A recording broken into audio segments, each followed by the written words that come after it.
이 시간 말씀의 제목은 엠마오로 가던 두 제자, 엠마오로 내려가던이라고 됐네요. 엠마오로 내려가던 두 제자, 이런 제목으로 말씀을 증거하겠습니다. 예수님께서 우리의 죄를 대신 지시고 십자가에 못 박혀 죽으셨다가 사흘 만에 부활하셨습니다. 우리 모든 인간은 날 때부터 죄인입니다. 그리고 죄로 더불어 일생을 살아가게 되고 누구나 한 번쯤은 죽게 되는데 죽는 이유는 죄 때문에 죽는 것입니다. 죄를 지었기 때문에 죽는 것이고, 죽으면 그것으로 끝이 아니라 하나님과 관계없는 영혼은 영원토록 지옥의 불구덩이에서 멸망의 형벌을 당할 수밖에 없었던 것입니다. 그런데 예수 그리스도께서 이 땅에 사람의 몸으로 찾아와 주셨고 우리의 모든 죄를 대신 지시고 십자가에 달려 죽으셨다가 사흘 만에 부활하심으로 우리에게 참 생명의 길, 구원의 길을 열어주신 것입니다.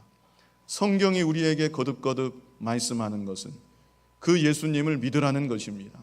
예수님의 십자가 대속과 부활하심을 믿는 자는 죄사함 받아 하나님의 자녀가 되고 영원한 천국의 백성이 되는 것입니다. 우리 요한복음 11장 25절로 26절 말씀 같이 읽어보겠습니다. 예수께서 이르시되 나는 부활이요 생명이니 나를 믿는 자는 죽어도 살겠고 무릇 살아서 나를 믿는 자는 영원히 죽지 아니하리니 이것을 내가 믿느냐. 부활하신 예수님을 믿으십니까? 예수님을 그저 아는 것으로는 되지 않습니다. 나의 죄를 대신 지시고 십자가에 달려 죽으신 예수님, 사흘 만에 부활하신 예수님을 믿어야만 되는 것입니다. 그런데 오늘 본문을 보면 예수 그리스도 부활의 소식을 들었음에도 믿지 못했던 두 명의 제자가 나옵니다. 예수님 생전에 예수님을 따라다녔지만 부활 소식을 들었을 때 그 소식을 믿지 못했습니다. 그래서 이들은 불신과 좌절 속에 엠마오로 내려가고 있었습니다. 그런데 예수님께서 이들을 찾아가 주셨고 이들의 눈이 열려서 부활하신 예수님을 보게 되었을 때 이들은 즉시로 예루살렘으로 올라가서 부활의 소식을 기쁨 가운데 증거했다는 내용입니다. 우리 먼저 볼 것은 부활의 소식을 듣고도 믿지 않는 제자들입니다. 우리 본문 13절로 14절 같이 읽어보겠습니다. 그날에 그들 중 둘이 예루살렘에서 20올이 되는 엠마오라 하는 마을로 가면서 이 모든 된 일을 서로 이야기하더라. 그날에 그랬는데 여기서 그날은 예수님께서 부활하신 날을 말합니다.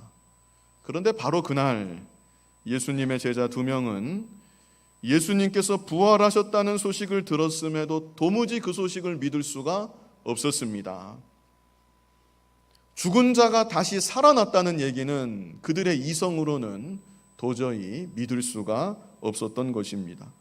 그래서 그들의 마음은 불신과 좌절만이 가득해서 엠마오를 향해 터벅터벅 내려가고 있었습니다. 이 모습은 마치 예수 그리스도의 부활을 믿지 않는 오늘날 모든 인생들의 모습을 대변하는 것 같습니다. 예수 그리스도의 십자가 대속과 부활하심을 믿지 않는 자, 인생의 참 소망을 모르는 것입니다. 내가 도대체 왜 살아야 하는 것인지, 무엇을 위해 내가 살아야 하는지 궁극적인 이유와 목적을 모르는 인생인 것입니다. 그냥 그렇게 그저 하루하루 살아가고 있는 것입니다. 엠마오를 향해 발걸음을 옮겼던 제자들 같이 그저 인생의 무거운 발걸음만을 옮기고 있는 것입니다. 그런데 예수님께서 이런 인생들에게 찾아가 주십니다. 본문 15절에 보면 그들이 서로 이야기하며 문의할 때에 예수께서 가까이 이르러 그들과 동행하시나. 부활하신 예수님께서 찾아가 주신 것입니다. 이것이 바로 불신에서 믿음으로, 좌절에서 소망으로 옮겨지는 첫 번째 단계입니다. 예수님이 찾아가심. 우리 인간은 자기 스스로 예수님을 찾아갈 수가 없습니다. 예수님이 먼저 찾아가 주셔야 됩니다. 지금 이 순간도 부활하신 예수님이 여러분의 마음 문을 두드리고 계신 것이고, 지금 이 순간도 부활하신 예수님이 여러분을 찾아가고 계십니다. 그런데 안타까운 것은 16절을 보면 그들의 눈이 가리어져서 그인 줄 알아보지 못하거늘. 그들의 눈이 가리어져 있었습니다. 심령의 눈이 가리어져 있는 것을 말하는 것입니다. 심령의 눈이 가리어져 있으면 부활하신 예수님께서 찾아가셔도 그 예수님을 볼 수가 없고 그 예수님을 믿을 수가 없는 것입니다. 오늘날 왜 사람들이 예수님의 부활에 대한 말씀을 들으면서도 읽으면서도 부활의 주님을 믿지 못하는가? 심령의 눈이 가려져 있기 때문에 그런 것입니다. 육신의 눈은 뜨고 있지만 심령의 눈이 어두워져 있기 때문에 주님을 만나지 못하는 것이고 주님을 믿지 못하는 것입니다. 그런데 예수님께서는 심령의 눈이 어두워져 있는 이들을 포기하지 아니하시고 이들에게 더욱 가까이 다가가 주십니다. 본문 17절을 보면 예수께서 이르시되 너희가 길 가면서 서로 주고받고 하는 이야기가 무엇이냐 하시니 두 사람이 슬픈 빛을 띠고 머물러 서더라. 예수님께서 먼저 말을 건네시지요? 더 가까이 다가가시는 것입니다. 너희가 길 가면서 서로 주고받고 있는 이야기가 무엇이냐? 그랬더니 두 사람이 슬픈 낯을 하고 그 자리에 머물러 섰습니다. 18절에 그 한 사람인 글로바라 하는 자가 대답하여 이르되 당신이 예루살렘에 체류하면서도 요즘 거기서 된 일을 혼자만 알지 못하느냐? 예수님의 십자가 사건은 많은 사람의 이목을 집중시켰던 사건이라는 것을 말하는 것입니다. 게다가 3일이 지난 지금 예수님이 부활하셨다는 소식까지 예루살렘 성대에 파다하게 퍼져나가고 있었던 것입니다. 그래서 한 제자가 물어보기를 당신을 보아하니 예루살렘에 있다가 지금 내려가는 사람인데 예루살렘에 있었으면서도 그 엄청난 소식을 당신만 듣지 못했다는 말입니까? 이렇게 예수님인 줄 모르고 물어보았던 것이죠. 그랬더니 예수님께서 되물으십니다. 19절 제일 앞에 이르시되 무슨 일이냐? 도대체 예루살렘에서 무슨 일이 일어나서 그러는 것이냐? 그랬더니 그들이 그동안 되어진 모든 일들을 말합니다. 19절로 24절 말씀인데요. 이르되 나사렛 예수의 일이니 그는 하나님과 모든 백성 앞에서 말과 일에 능하신 선지자 이거늘 우리 대제사장들과 관리들이 사형 판결에 넘겨주어 십자가에 못 박았느니라. 우리는 이 사람이 이스라엘을 속량할 자라고 바랐노라. 정치적으로 이스라엘을 구원하고 독립시킬 그런 사람으로 생각했다는 것입니다. 그런데 예수님은 십자가에 그냥 못 박혀 죽으신 것이죠. 이뿐 아니라 이 일이 일어난 지가 사흘째요. 또한 우리 중에 어떤 여자들이 우리로 놀라게 하였으니 이는 그들이 새벽에 무덤에 갔다가 그의 시체는 보지 못하고 와서 그가 살아나셨다 하는 천사들의 나타남을 보았다 함이라. 또 우리와 함께한 자 중에 두어 사람이 무덤에 가 과연 여자들이 말한 바와 같음을 보았으나 예수는 보지 못하였느니라. 이렇게 그동안 예루살렘에서 일어났던 일들을 예수님께 예수님인지도 모르고 말씀을 드렸던 것이죠. 어떤 일들입니까? 예수님이 십자가에 못 박혀서 죽으신 일, 그리고 여자들이 새벽에 무덤가에 갔다가 빈 무덤을 목격한 일, 천사가 나타나서 예수님이 부활하셨다는 소식을 전해준 일, 이런 일들에 대해서 말한 것입니다. 이것은 예수님께서 이들로 하여금 예수님의 십자가 사건을 다시 기억시키는 것입니다. 부활의 소식을 다시금 기억하여 스스로 말하게 하는 것입니다. 반복 학습과 같은 것입니다. 그런데 안타까운 것은 그랬음에도 이들은 여전히 예수님의 부활을 믿지 못했다는 것입니다. 그래서 이제 예수님께서 이들에게 친히 말씀을 가르쳐 주십니다. 이것이 두 번째 단계입니다. 불신에서 믿음으로, 좌절에서 소망으로 옮겨지는 두 번째 단계. 예수님께서 성경 말씀을 가르쳐 주시고 이들이 그 말씀을 잘 들은 것입니다. 우리 25절로 27절 뜻을 생각하면서 같이 읽어보겠습니다. 이르시되 미련하고 선지자들이 말한 모든 것을 마음에 더디 믿는 자들이여, 그리스도가 이런 고난을 받고 자기의 영광에 들어가야 할 것이 아니냐 하시고, 이에 모세와 모든 선지자의 글로 시작하여 모든 성경에 쓴 바 자기에 관한 것을 자세히 설명하시니라. 예수님께서 이들에게 구약 성경 말씀을 가르쳐 주신 것입니다. 27절에 그랬죠. 모세와 모든 선지자의 글로 시작하여 모든 성경에 쓴 바 자기에 관한 것을 자세히 설명하시니라. 내가 예수다, 똑바로 봐라. 예수님 그렇게 하신 것이 아니고 구약 성경의 말씀을 풀어서 설명하여 주셨던 것입니다. 그리고 그럴 때 제자들은 그 말씀을 잘 들었습니다. 오늘날은 예수님께서 예수님의 대리 역할로 세우신 하나님의 종들을 통해 하나님의 말씀을 가르치게 하십니다. 다른 방법이 없습니다. 말씀을 가르치게 하시고 말씀을 들음으로 예수님의 부활의 소식을 듣게 하시고 믿어지게 하시는 것입니다. 그러므로 하나님의 종은 예수님이 하셨던 그대로 자기 말이 아니라 성경 말씀만을 있는 그대로 풀어서 설명해 주어야 되는 것입니다. 그것이 바로 설교이고 말씀 증거입니다. 그리고 성도들은 하나님의 말씀을 들을 때에 그 말씀을 귀 기울여 잘 들어야 되는 것입니다. 로마서 10장 17절에 믿음은 들음에서 난다고 했습니다. 당장은 믿어지지 않는다 할지라도 하나님의 말씀의 씨앗이 그 마음판에 떨어지고 언젠가는 싹이 트고 열매 맺게 되는 날이 오는 것입니다. 이미 믿은 사람도 마찬가지입니다. 하나님의 말씀을 가까이 해야 되는 것입니다. 언제나 하나님의 말씀을 잘 들어야 되고 스스로도 하나님의 말씀을 늘 읽어야 되고 깨달은 말씀을 기억하여 묵상하고 그 말씀대로 살기를 힘써야 되는 것입니다. 그것이 바로 믿음 생활이고 날마다 하나님의 은혜를 더욱 풍성하게 받는 비결인 것입니다. 엠마오로 내려가는 제자들에게 먼저는 예수님께서 찾아가 주셨지요.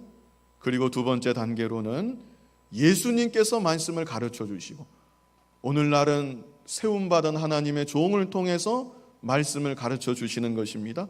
그리고 이들이 말씀을 잘 들었다는 것, 여기까지가 두 번째 단계였죠. 이들이 말씀을 잘 들을 때에 생명의 말씀이 마음 가운데 역사하기 시작했습니다. 32절에 그 내용이 있는데요, 32절에 뭐라고 합니까? 그들이 서로 말하되 길에서 우리에게 말씀하시고 우리에게 성경을 풀어주실 때 우리 속에서 마음이 뜨겁지 아니하더냐. 예수님께서 성경을 풀어주실 때 마음이 뜨거워졌다는 것입니다. 차갑고 냉랭했던 마음이 말씀이 속에 들어가서 역사하니까 뜨거워진 것입니다. 인간의 이성과 논리로 똘똘 뭉쳐져서 예수님의 부활을 듣고도 받아들이지 못했던 이들의 마음이 녹아지기 시작했다는 것입니다. 하나님의 말씀에 생명의 역사가 있습니다. 하나님의 말씀에 능력의 역사가 있습니다.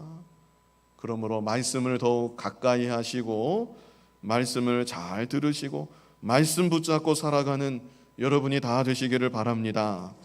이제 세 번째 단계는 간절히 사모함입니다. 간절히 사모함. 우리 28절로 29절 같이 읽어보겠습니다.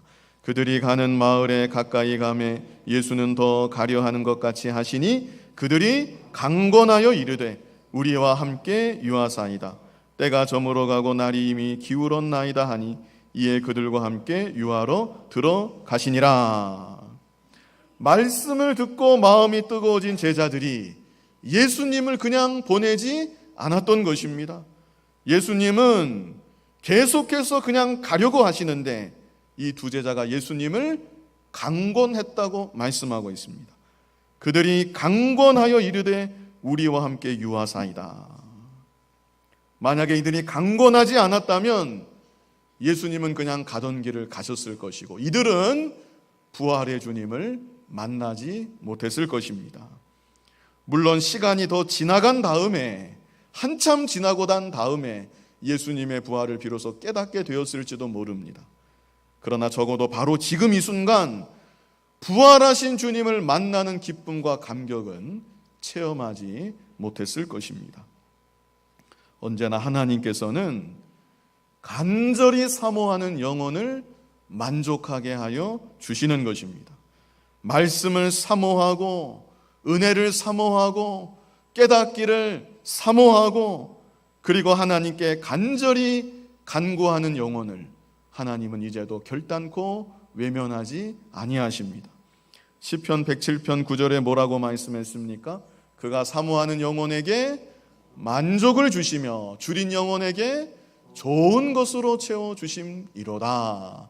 에레미야 29장 13절 뭐라고 말씀했습니까? 너희가 온 마음으로 나를 구하면 나를 찾을 것이요 나를 만나리라. 하나님께서 만나 주시겠다는 겁니다. 믿음이 없어서 하나님 계신 걸 모른다 할지라도 어떻게 하면요? 너희가 온 마음으로 나를 구하면 나를 찾을 것이요 나를 만나리라. 전능하신 하나님을 만나고 체험하는 방법입니다. 온 마음으로 개역한 글에는 전심이라고 이렇게 말했는데 온 마음을 다하여 하나님 구하고 찾으면 이제도 찾은 바 되고 만난 바 되는 우리 아버지 하나님이신 것입니다. 예수 그리스도의 십자가 대속과 부활하심이 확실하게 믿어지지 않는 분이 혹 계십니까? 그 제목을 가지고 하나님께 구해야 합니다. 간절히 하나님께 간구해야 합니다. 하나님, 제가 믿음이 없어서 예수님이 믿어지지가 않습니다. 예수님의 십자가 대속하심이 전혀 믿어지지가 않고 부활하신 것은 더더욱 믿어지지가 않습니다. 그러나 예수님이 참으로 길이요 진리요 생명이시라면 저에게 믿음을 주시고 저의 영의 눈을 뜨게 하여 주셔서 하나님을 바라보고 주님을 만나게 하여 주시옵소서. 간절히 기도하시기 바랍니다. 사모하는 마음으로 간절히 기도하시면 하나님께서 반드시 믿음을 주시고 풍성한 은혜를 더하여 주실 것입니다.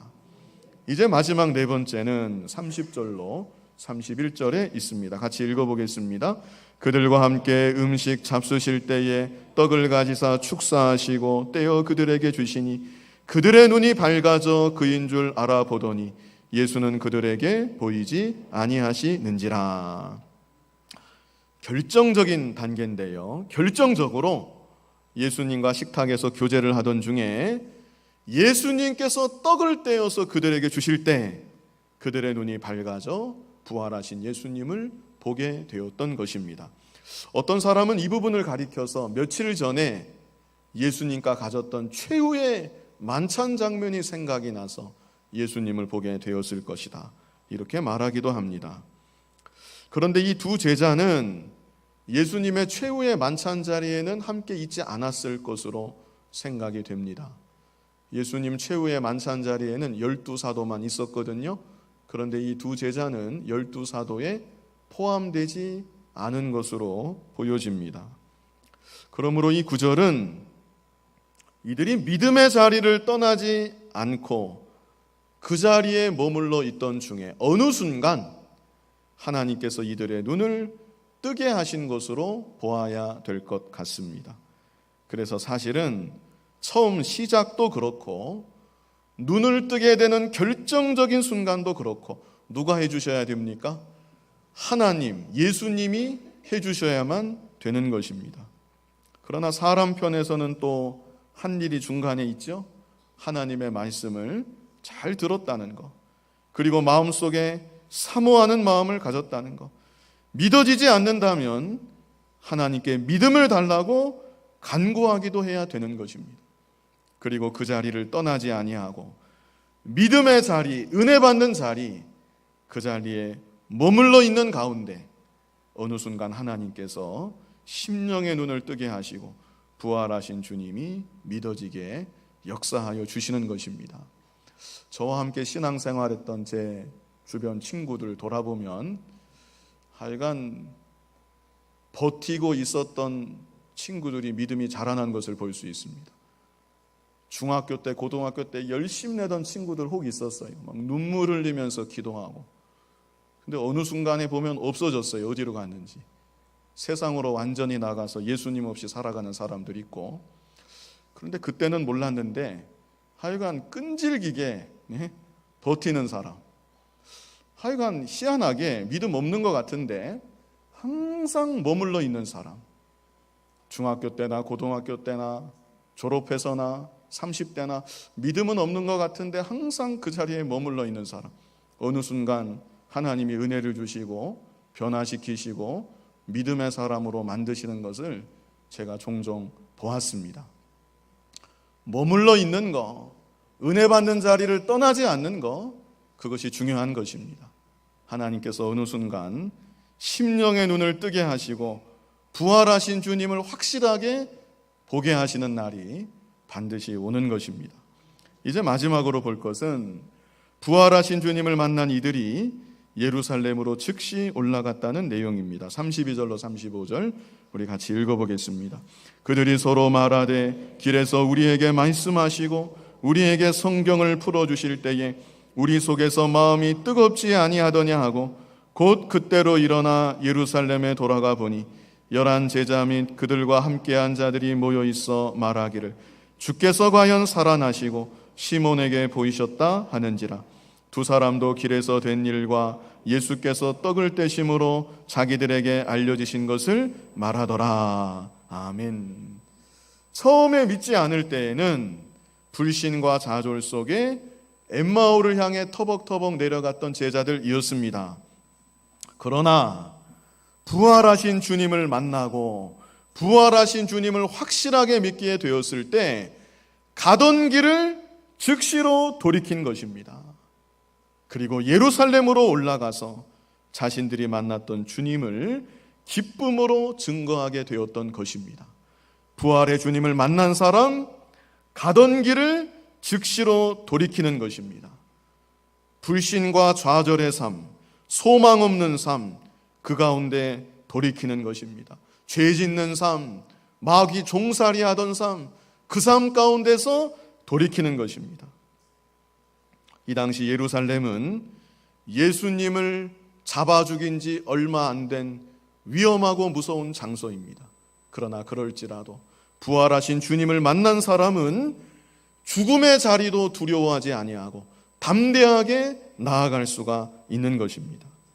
내가 들어갈 영원한 천국 본향을 사모하고 믿음의 소망을 가지고 어느 자리에 있든지 기쁨 가운데 소망 가운데 믿음의 길을 힘차게 걸어갈 수가 있는 것입니다. 그리고 부활의 주님을 증거하는 증인의 삶을 힘써 살아가는 것입니다. 나의 죄를 대신 지시고 십자가에 못 박혀 죽으신 예수님, 그리고 사흘 만에 부활하신 예수님, 이 예수님을 꼭 만나시고 이제는 삶의 방향이 완전히 전환되어서 영원한 본향 천국을 향해 기쁨과 소망 가운데 나아가시고 부활의 주님만을 증거하는 믿음의 삶을 살아가실 수 있는 여러분 다 되시기를 간절히 바랍니다. 부활하신 주님을 만나게 하시고 부활의 기쁨과 소망 가운데 믿음으로 살아가며 승리하며 살아가며 부활의 주님을 증거하는 증인들이 다 될 수 있도록 인도하여 주시옵소서. 예수님 이름으로 기도하옵나이다. 아멘.